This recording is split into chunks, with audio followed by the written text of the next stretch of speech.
On the late night of May 12, 2025, a corner of Salt Lake City, Utah, became the scene of a shocking incident that captured the attention of both the local community and the media. A tense chase between police and an 18-year-old young man ended with gunfire near the railroad tracks. This incident was not just a story of crime and law enforcement, but also a complex picture of split-second decisions, unforeseen consequences, and questions about the responsibility of both the suspect and the authorities. Salt Lake City, a peaceful city with friendly residential areas and majestic mountain landscapes, rarely witnesses such dramatic events. However, this incident shook the sense of safety among residents, especially as it involved a high-speed chase, a serious traffic accident, and a tense shooting. To understand how this chase unfolded so dramatically, let's follow the Salt Lake City Police Department as they pursued and apprehended the troublemaker.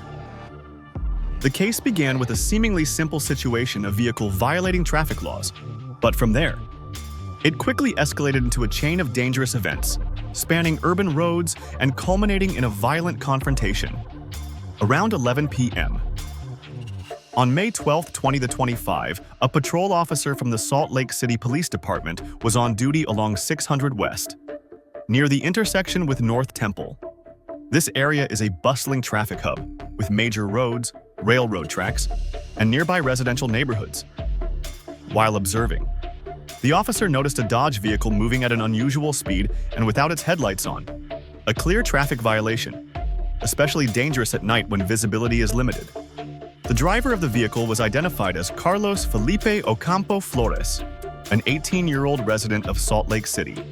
Ocampo-Flores was not a hardened criminal with an extensive record, but he had drawn attention from authorities just one day earlier, on May 11th, when he fled from police in a similar situation. This behavior suggested a pattern of non-compliance, leading officers to suspect he might be hiding something more serious, such as possession of illegal substances or involvement in unlawful activities. Ocampo-Flores' identity was confirmed shortly after the officer recorded the vehicle's license plate and checked it against the police database. The Dodge was legally registered, but the suspect's reckless driving and uncooperative attitude raised red flags.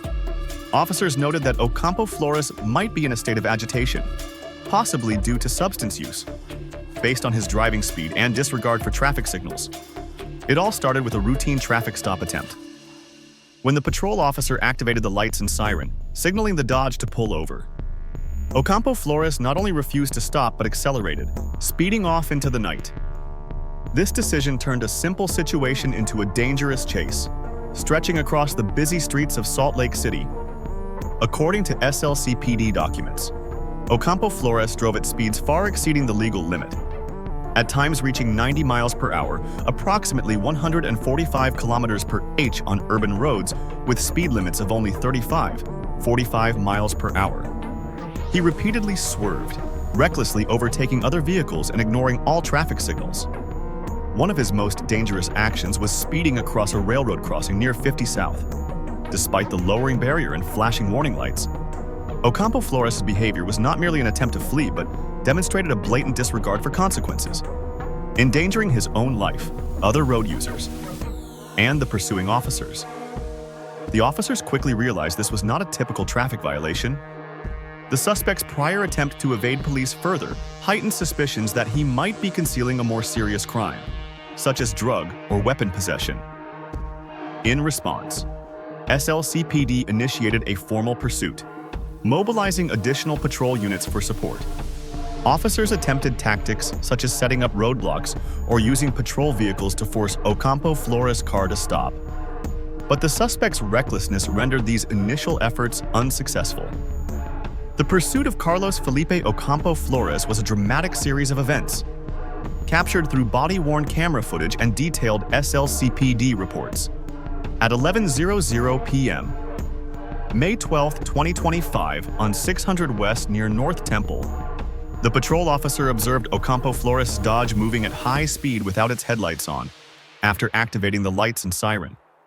The officer signaled for the vehicle to stop, but Ocampo-Flores accelerated and fled. The officer reported via radio, requesting assistance from other units. Another patrol vehicle quickly joined, pursuing the Dodge along 600 West. 11:05 p.m. Western Salt Lake City. From 600 West to nearby roads, Ocampo-Flores drove at dangerous speeds, recklessly overtaking other vehicles by veering onto the shoulder or driving against traffic. He ignored red lights, stop signs, and other traffic signals. At an intersection near 50 South, Ocampo-Flores sped across a railroad crossing as the barrier was lowering. This action nearly caused a collision with a train, alarming the pursuing officers. Officers maintained a safe distance to avoid accidents while coordinating via radio to surround the suspect. Additional patrol vehicles were dispatched to intersections ahead, but Ocampo-Flores frequently changed direction, making it difficult to intercept him. 11:06 p.m. 64 South and 600 West while attempting to evade the police. Ocampo-Flores collided with a moving truck, causing his Dodge to lose control. The vehicle then struck 6 to 8 parked cars along the road and a traffic light pole. The collision created a chaotic scene, with debris scattered across the road and the traffic pole toppled. The impacted vehicles sustained severe damage, with shattered windows, dented bodies, and some rendered inoperable. Ocampo-Flores' Dodge was also heavily damaged, rendering it undrivable. He immediately abandoned the vehicle and fled on foot toward an area near the railroad tracks. 11:07, 11:43 p.m. Field near the railroad tracks.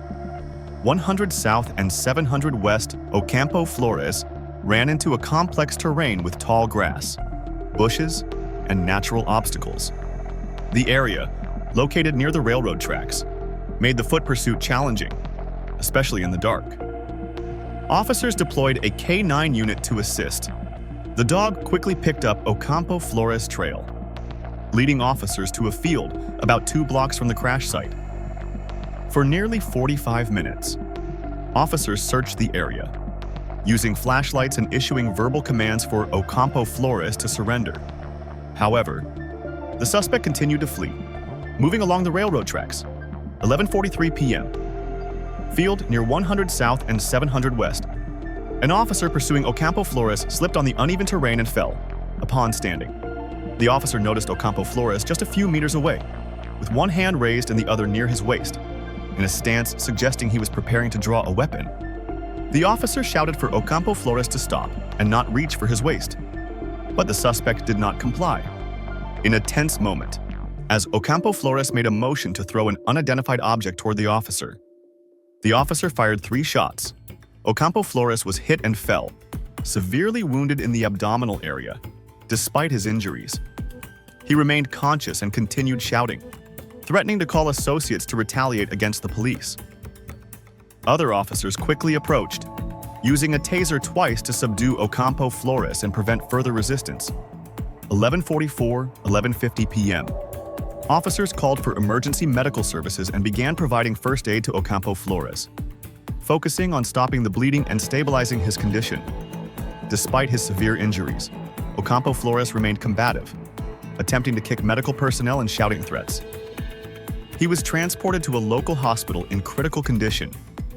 Doctors confirmed that Ocampo-Flores had been hit by at least 1 bullet, but his condition gradually stabilized after emergency surgery due to his serious health condition. Ocampo-Flores was unable to provide a formal statement immediately following the incident.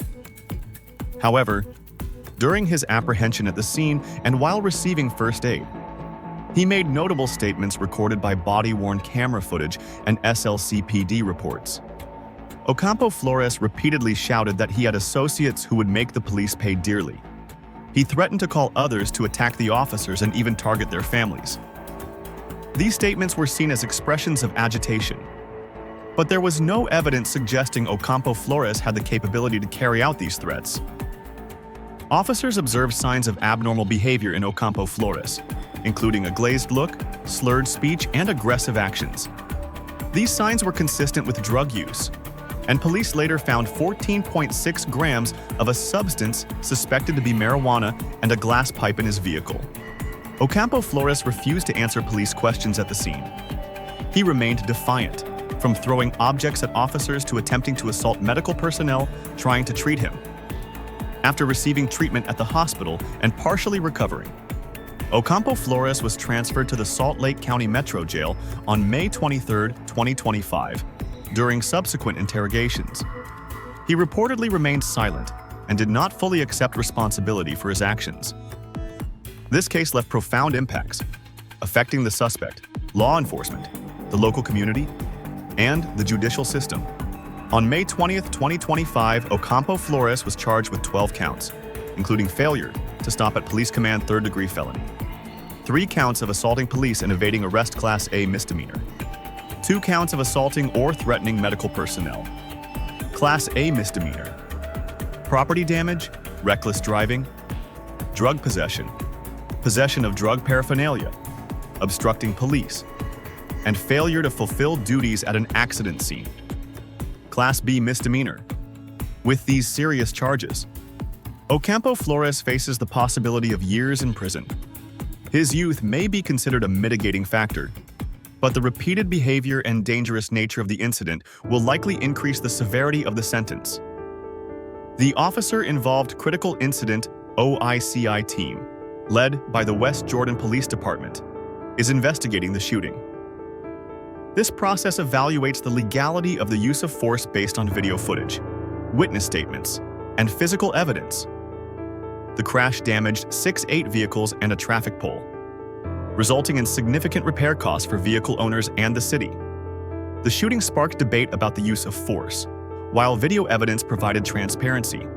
Some still question whether alternative measures could have been employed. The pursuit highlighted the risks of high-speed chases. Authorities may consider measures such as increasing traffic cameras or limiting pursuits in urban areas. Ocampo-Flores' case will involve complex court proceedings, with arguments about responsibility, mental state, and the influence of drugs. The government will bear costs for investigation, trial, and detention. If Ocampo-Flores requires a public defender, expenses will increase further. The case could drive policy reforms regarding pursuits and use of force, especially as communities demand greater safety. This incident not only impacted the suspect and police, but also raised significant questions about public safety, accountability, and how society handles similar situations. By reconstructing the incident in detail, from its discovery to its consequences, we see the complexity of interactions between individuals and authorities. Moving forward, collective efforts are needed to prevent such incidents through education, reform, and building trust between communities and police. This case concludes here. Thank you for following the story, and we hope you found it engaging. If you enjoyed it, don't forget to like and subscribe to stay updated on the latest cases.